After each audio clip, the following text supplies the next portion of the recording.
জামাই, ঘর জামাই থাকতে তোমার লজ্জা করে না? সৎ মা, তুমি যদি আমার নিজের মা হতে তাহলে আজ তোমার জামাইকে এইভাবে মারতে পারতে না। তা জামাইয়ের কি কোনো কাজ বাজ নেই, সবসময় ঘরে পড়ে থাকে? এত সুন্দর একটা হ্যান্ডসাম ছেলে আমার মতো একটা মেয়েকে বিয়ে করে এই বাড়িতে ঘর জামাই পড়ে আছে, আমার ভাগ্য ভালো। বাবু তোমাকে কিচ্ছু করতে হবে না বাবু, আমি সারাদিন কাজ করে তোমাকে খাওয়াবো। আমি তাহলে কাজে গেলাম। সৎমা আমি আসি। रुको जरा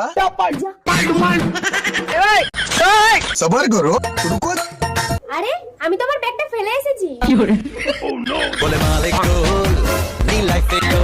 গেট বন্ধ করে শাশুড়ি জামাই কি করছে?